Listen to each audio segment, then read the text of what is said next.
I'm really happy to be joining everyone here at this incredible virtual conference. My name is Andy Schwartz, and I'm the coordinator of the Center for Feminist Research at York University.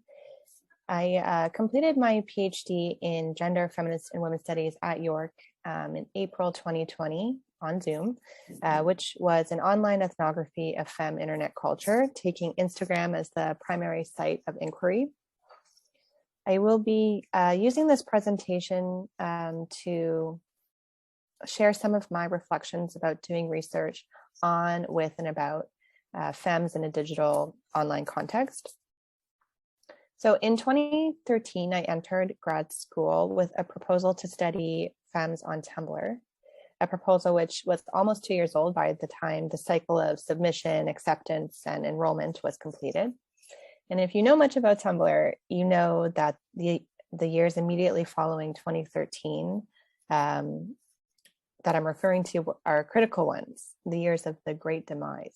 And if you don't know much about Tumblr, it suffices to say that by the time I was ready to begin my research, Tumblr was no longer the inspiring space where I was introduced to a spectrum of queerness and cut my teeth on femme theory. No, by that time, the microblogging website, Tumblr, had been purchased by Yahoo and was undergoing a sweeping censorship of so-called adult content that had a really detrimental impact on the queer communities and the queer exchange that took place there. So in short, I was too late. Of course, I wasn't really too late. Scholarship about Tumblr is still undertaken. Sorry, I'm just going to show you my Tumblr slide now. There we go. So scholarship about Tumblr is still undertaken and it's still important. And so this is a recent example. This book by Katrin Tittenberg, Natalie Ann Hendry, and Crystal Abidin was published as recently as 2021. But still, this prompted some concerning thoughts about the speed of the internet and digital scholarship versus the speed of academia. As a journalist and culture writer previously, I thought that academia was much too slow. Around the same time, a movement for slow scholarship was building. And slow scholarship is a demand made by many scholars, but here I'm going to focus on Alison Mounts et al.'s 2015 call for slow scholarship that is shaped by a feminist politics of resistance. And so there is 11 co-authors of this paper. I'm not going to say all of their names, but I'm put them here for your reference. So for Mounts and her 11 co-authors, or her 10 co-authors rather, slow scholarship is a form of resistance to the neoliberal corporatized university, and it is particularly in resistance to the ways in which faculty's time is taken up not by research, teaching, or even service, but instead by the sort of menial tasks and exercises that are meant to demonstrate their outputs in a measurable way to what they call the, quote, metric-oriented neoliberal university. End quote. So time is taken up by these types of tasks, but time is also structured by the drive to achieve certain metrics laid out by the institution. Mounts et al. Argue, quote, neoliberal university time, as imagined by these metrics-based regimes, is compressed and all-encompassing, end quote. Not only do they argue slow scholarship a way to produce good scholarship, but it is also a feminist form of resistance that incorporates a feminist ethics of care into the daily rhythms of academia and pays attention to the structural inequalities that grant more spaciousness to some and place more demands on others. And here specifically, they're talking about committee work, especially that relating to so-called equity, diversity, and inclusion. They argue, quote, this means that slow scholarship cannot just be about making individual lives better. It must also be about remaking the university, end quote. So as such, for Mounts et al., slow scholarship is not about making more time. It's about changing time. So indeed, my own early inclination to understand academia as frustratingly and troublingly slow can be contributed, yes, to my background in journalism and in community organizing that was critical of academia, but it's also exemplary of the world of new pressures that grad students are introduced to as we enter academia, especially the urgency to publish. I'm sure we all heard that phrase, publish or perish, maybe even before we knew intimately what that meant. I want to venture that this urgency is perhaps heightened for digital scholarship. As I mentioned at the outset, websites, social media platforms, and the norms and culture surrounding each can and do rapidly and radically change, even as we're studying them. And this can render our arguments trite, simplistic, or obsolete. Slowness proved to be a specific kind of obstacle for my own social media research. My dissertation was structured on the study of femme selfies, memes, networks or friendships, and general femme internet aesthetics. So I'm going to just add a brief definition of femme here so that you might be able to visualize the kind of digital culture I'm talking about. I define femme as a queer identity that is marked by a queer and critical negotiation of femininity that manifests in one's style and values. So the process of researching, writing, editing, and publishing was slow enough for some of the selfies I flagged for analysis to be removed from the grid entirely, for some of my favorite femme meme makers to pass away, for entire accounts to be removed or made private as a result of consistent and insidious trolling, or the implementation of effectively anti-sex work internet policies in the US. It was slow enough for participants to lose interest or change their minds about participating in the project.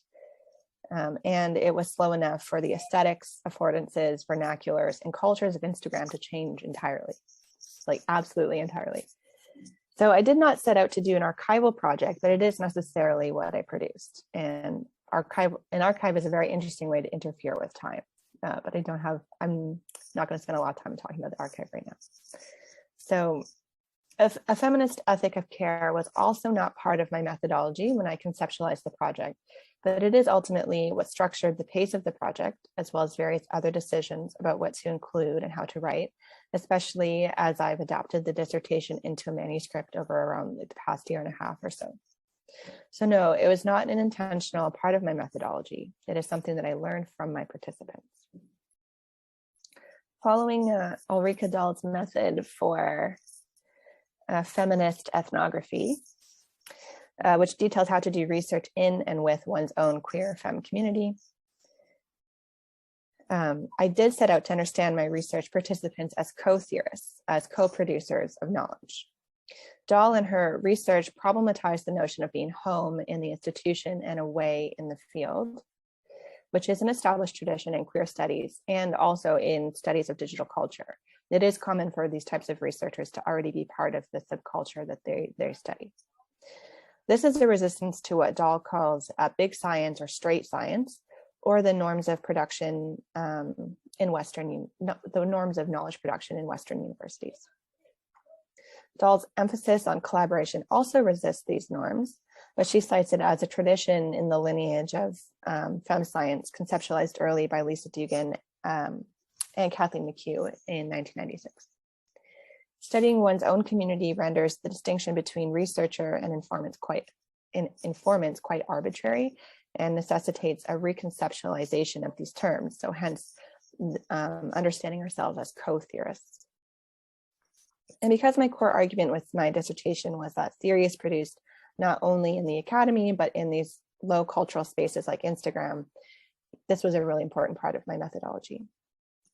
So in essence, this meant that I took a lot of cues from my participants about how they wanted to or how they were willing to work with me, how involved they wanted to be in the process, and even how they wanted their work, how they thought that their work and their content should be analyzed, like what frameworks. And this was not without tension between mine and their desires, nor without at least occasional embarrassment about my own shortcomings as a scholar and a feminist. But it is a process I'd like to present here today as a practice in slow feminist scholarship, in that it ultimately prioritized a feminist ethic of care over the preferred pace of the neoliberal university, a pace that I had perhaps internalized. So Mounts et al. Outlined several feminist strategies for slow scholarship as collective action. In the interest of time, I just want to focus on their fourth strategy, which is they call take care. And this is how they argue, feminist ethics of care is personal and political, individual and collective. We must take care of ourselves before we can take care of others, but we must take care of others, they write. They offer specifics for creating networks between colleagues and with students within the university, and they also insist that taking care extends to our research communities outside of the university. They go on to say that, quote, ensuring that our scholarship is taking care of others may also help us to engage in different ways of experiencing and valuing time, end quote. So I'm going to frame the rest of my conversation about the unexpected ways care became entwined in my PhD project through 3 C's: consent, compensation, and crip time. So consent. It was really important to me to be able to cite my participants properly as part of how I conceptualize them as co-theorists, but this was also a bit complicated for some and at times, and required continuous checking in as privacy needs.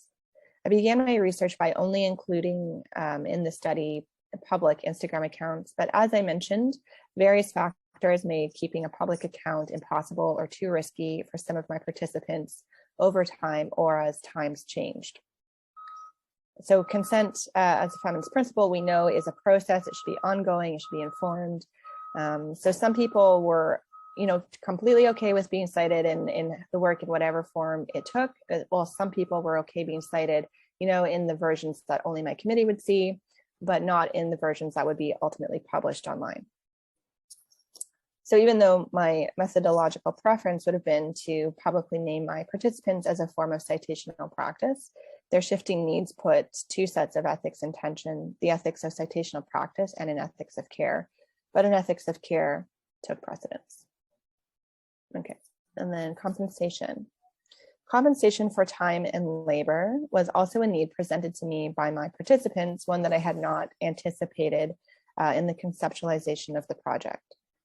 Compensation is gestural or symbolic. I do think that it built trust between me and my participants, and it did make participation more appealing for participants. But compensation can also be an access need, especially when working with marginalized populations like femmes located at various intersections of privilege. And the final one I'm going to talk about is crip time. In the essay, 6 Ways of Looking at Crip Time, Ellen Samuels quotes her friend, Alison Kafer, who says that crip time means, quote, rather than bend disabled bodies and minds to meet the clock, crip time bends the clock to meet disabled bodies and minds, end quote. In this sense, there is room to interpret slow scholarship through a disability justice framework as a method that prioritizes discussing and meeting our own needs and others' needs over meeting the metrics.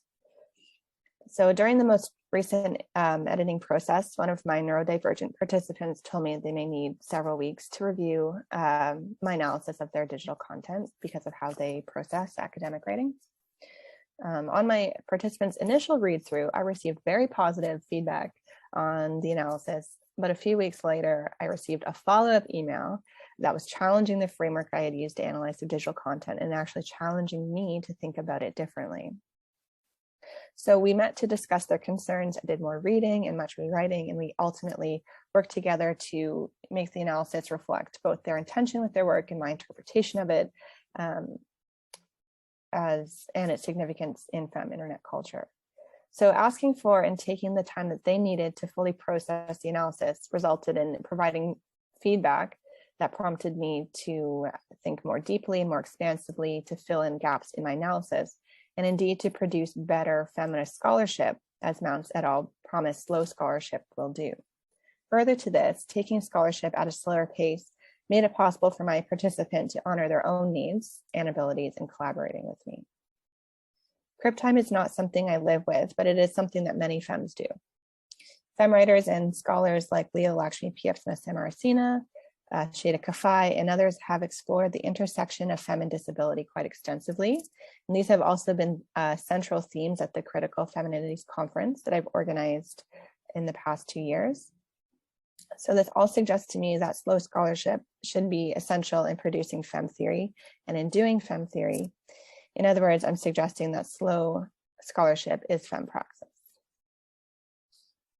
consent, compensation, and crib time are three of the key ways that my methodology slowed down that were points of tension between the feminist calls for slow scholarship that prioritizes a feminist ethics of care and what I understood as the speed of shifting internet cultures and digital scholarship. But what mounts it all have perhaps convinced me was really neoliberal university time. I want to end by reflecting on the figure of the low femme, and briefly exploring the possibility of her transformation to the slow femme. So I'm showing here on the slides some images from an academic art project called Low Femme that I created a number of years ago now. And it was exploring the impact of what Anne Spekovich and others called low affects or low feelings on femme presentation. So I position the low femme in contrast to the high femme, the high energy, high achieving femme with high standards. Embracing the failure that is the shakily applied eyeliner, the sweat-stained dresses, and the nervously chipped fingernails, I suggested that the low femme is a valid expression of femininity and one that usefully works to expand our understanding of femme and create space for feminine failures. So failure is also a framework that Mounts et al. Use in their conceptualization of low scholarship as a way to resist neoliberal university time. Low affects and low feelings may prompt a slowing down, and some of the other speed bumps I've discussed include working with crip time, negotiating needs around compensation, and having ongoing conversations about consent. But if low femme is a valid expression of femininity, then slow femme can be a valid way to approach femme scholarship, contrasting the high speeds and high productivity demanded by neoliberal university time. The question I want to end on is, if failure can alter, transform, and produce new femme aesthetics, why can't we let it also alter, transform, and produce new femme methods? Okay, thank you.